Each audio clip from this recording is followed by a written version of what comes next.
जय गुरुदेवाय नमः। जय राधे श्याम की। आज हम आपको सुख सागर से 10वें स्कंद का 11वां अध्याय सुनाएंगे। बतासुर और बकासुर वध। श्री सुखदेव जी बोले, हे राजन, दोनों वृक्षों के गिरने से जो ब्रजघात जैसा भयानक शब्द हुआ, उसे सुनकर नंदादिक गोप और गोपियां वहां जा पहुंची जहां कृष्ण जी डोरी से उखल में बंधे पड़े थे। नंदरानी ने तुरंत उखल से खोलकर कृष्ण जी को गोद में उठा लिया और सब सखियां उन्हें भयभीत जान चुटकी बजा बजा कर हंसाने लगी। नंद उपनंद उस युगांत से खड़े वृक्षों के सहसा गिर पड़ने पर आश्चर्य मिश्रित अनेक प्रकार की बातें करने लगे। वे कुछ समझ न सकते थे कि सहसा ही वृक्ष गिरे कैसे। इतने ही में वहां खेलने वाले बालकों में से एक बालक ने नंद जी के सामने आकर कहा कि कृष्ण जी ने ही उस पेड़ को गिराया है। यह सुन हर्षपूर्वक नंद जी कृष्ण जी को साथ ले नगर में आए और अपने भाग्य की प्रशंसा करते हुए बहुत से ब्राह्मणों को भोज करा उन्हें दान दक्षिणा दी। इस प्रकार अपने को छिपाते हुए कृष्ण जी नित्य ही एक न एक बाल लीला किया करते थे। जब कोई उनसे कहता तुम बहुत अच्छा नाचते हो तो वे प्रसन्न होकर नाचने लगते। जब गोपियां उनसे गाने के लिए कहती तो वे उच्च स्वर में गाने लगते। जब उनके साथी कोई चीज उठाने को कहते तो वे उठाने में असमर्थ होते हुए भी उसे उठा लेते। यदि कोई लड़ने को कहता तो ताल उठाकर खड़े हो जाते और मल्ल विद्या की अद्भुत कलाएं दिखाने लगते। एक दिन एक खटकिन फल बेचती हुई कृष्ण जी के द्वार पर आई तो उसके बेचने का शब्द सुनकर चारों फल के दाता भगवान कृष्ण घर में से चावल लेकर उससे फल लेने निकले। खटकिन ने उनसे चावल लेकर उनके दोनों हाथों में फल की ढेर लगा दी। यह देख कृष्ण जी ने प्रसन्न होकर उसकी टोकरी रत्नों से ढेरी से भर दिया। इसी प्रकार जब एक दिन उनकी वर्षगांठ का दिन था, जब कृष्ण जी को बुलाकर नंदरानी ने और रोहिणी ने उन्हें अच्छे अच्छे वस्त्र और आभूषण पहनाए, ब्राह्मणों और पूर्ववासियों को बहुत सा भोजन करा, दान दक्षिणा देकर मंगलाचर किया और प्रेम पूर्वक दूसरी गांठ बांधी। जब घर के लोग भोजन करने बैठे तो नंद जी ने बड़े ही मधुर शब्दों में सबसे कहा कि अब तो कंस के उपद्रव दिन प्रतिदिन बढ़ते जाते हैं, जिनसे गोकुल में रहना कठिन हो गया है। इस प्रकार अशांत जीवन में रहते रहते प्राण उब गया है। यदि आप लोगों की सहमति हो तो किसी दूसरी जगह चलकर रहा जाए। इस पर वृद्ध उपनंद नामक गोप ने कहा, भैया आपका कहना यथार्थ है, क्योंकि अब इस स्थान को त्याग देने में ही हम लोगों का कल्याण है, अन्यथा यहाँ बालकों की रक्षा करना हमारे लिए कठिन है। पहले पूतना से बचे, फिर झड़के के नीचे दबने से बचे, फिर आंधी रूपी राक्षस इन्हें उठाकर आकाश में ले भागा और फिर शिला पर पटका। अभी जो कुछ हुआ उसे भी आपने ही देखा ही कि यमला अर्जुन वृक्ष के नीचे दबने से बचे। यह सब भगवान की कृपा थी, अतः यहाँ अधिक रहने को कदापि बुद्धि नहीं कहती। और जहां तक शीघ्र हो हम लोग गोकुल को त्याग दें। वृंदावन तो बहुत अच्छी भूमि है, वहां ही चलकर क्यों न रहा जाए। वृंदावन को देखने से तो यही ज्ञात होता है कि वहां सब ऋतु सर्वदा समान रीति से विद्यमान रहती है। निदान एक शुभ मुहूर्त देख समसत गोकुल निवासिनी गोकुल छोड़ वृंदावन जा पहुंचे।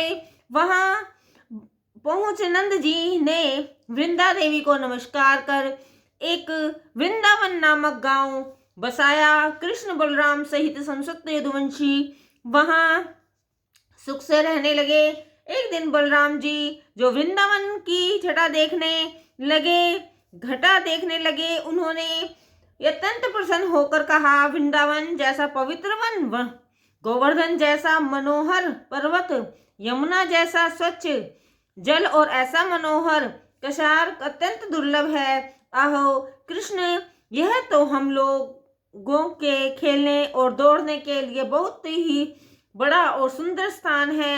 जब कृष्ण बलराम 5 वर्ष के हुए तब एक दिन कृष्ण जी ने अपनी माता को कहा, हे माँ, अब मैं बछड़े चराने जाऊंगा, तू बलदेव भैया से कह दे मुझे वन में अकेले ना छोड़े। माता ने कहा, बेटा तुझे बछड़ा चराने की कौन चिंता है, भगवान की कृपा से बछड़े चराने वाले तेरे बहुत से दास हैं, तू इस घने भयानक वन में क्यों जाएगा जिसे देखते ही भय लगता है। कृष्ण जी ने कहा, माँ, यदि तू मुझे वन में बछड़े चराने नहीं जाने देगी तो आज मैं भोजन नहीं करूंगा। यह सुनकर यशोदा जी ने ग्वाल वालों को बुला कृष्ण बलराम को बछड़ा चराने के लिए वन में साथ साथ ले जाने और उनकी रक्षा करते रहने को सौंप दिया। यह भी कह दिया कि तुम लोग कहीं दूर न जाना और सायंकाल होते ही मेरे इन दोनों बालकों को साथ लेकर घर आ जाना। इस प्रकार समझाकर माता ने कलेवर दे बलराम कृष्ण को उन बालकों के साथ बछड़ा चराने के लिए भेज दिया। वे लोग अपने खेल की वस्तुएं लेकर यमुना तट पर जाकर बछड़े चराने लगे, जिसमें वे कभी बछड़ों की पूंछ पकड़कर किलकारी मारते हुए दौड़ते, कभी वंशी बजाते, कभी कदम में के वृक्षों पर ढेले फेंकते, कभी वृक्ष पर चढ़ते, कभी सिर पर धोती और पैरों में घुंघरू बांधकर नाचते, कभी काले कंबल ओढ़कर भयानक वेश बना गोप गोपियों को डराते, कभी बैलों से लड़ते, कभी भिन्न भिन्न पशुओं की बोली बोलते। इस प्रकार नित्य एक न एक नवीन कौतुक करते रहते। एक दिन की बात है जब कृष्ण बलराम यमुना के सुंदर कछारों के बछड़े चला रहे थे। कंस का भेजा हुआ एक वत्सासुर नामक राक्षस महाबछड़े के रूप में आया, जिसे देख गोप गोपियां और गायें बछड़े भयभीत तो इधर उधर भागने लगे। तब कृष्ण जी ने बलराम जी को संकेत कर कहा, भैया, यह कोई राक्षस है जो हम लोगों के बछड़ों को छलने के लिए आया है। ऐसी आपस में बातें करते हुए कृष्ण जी उस बछड़ा रूपी राक्षस के पास पहुंचे। वहां पहुंचकर उन्होंने सहसा ही उसकी पिछली टांग पकड़ इतने जोर से घुमाकर फेंका कि उसका प्राणांत हो गया। उसे मरा देख गोपी ग्वाल कृष्ण के पास एकत्र हो उनकी प्रशंसा करने लगे। इसी प्रकार एक दिन कृष्ण और बलराम जब गोपियां सहित प्यास से व्याकुल हो अपने बछड़े के लिए यमुना के तट पर जल पीने के लिए गए तो लौटते समय उन्हें मार्ग में एक बड़ा भारी बकूला मिला, जिसे देखते ही कृष्ण बलराम को छोड़ सभी गोप ग्वाल भयभीत हो कांपने लगे। वह बकूला रूपधारी बकासुर नाम का एक बड़ा बलशाली दैत्य था, जिसे कंस ने कृष्ण जी को मारने के लिए भेजा था। वह दैत्य उन बालकों को डरा हुआ देख कृष्ण जी की ओर मुंह फैलाकर दौड़ा और उन्हें निगल गया। यह देख बलराम जी को छोड़ शेष सभी गोप बालक मूर्छित हो पृथ्वी पर गिर पड़े और जब चेतना आई तो चारों ओर देखते हुए कृष्ण जी के लिए रोने लगे। उनका नाम ले लेकर पुकारने लगे, परस्पर ये कहने लगे कि अब घर जाकर यशोदा जी से क्या कहूँगा। इतने में ही बुगले ने व्याकुल होकर कृष्ण जी को उगल दिया और चोंच तिरछी कर उन्हें फिर भक्षण करना चाहा। इस प्रकार कृष्ण जी ने कुपित होकर उसकी चोंच पकड़कर सब बालकों को देखते देखते उसे चीर फाड़ कर मार डाला। गोपियां प्रसन्न हो आश्चर्य करने लगी। फिर सबको साथ ले सायंकाल हुआ। देख घर आए और गोप बालकों ने सब चरित्र यशोदा को कह सुनाया। दोहा।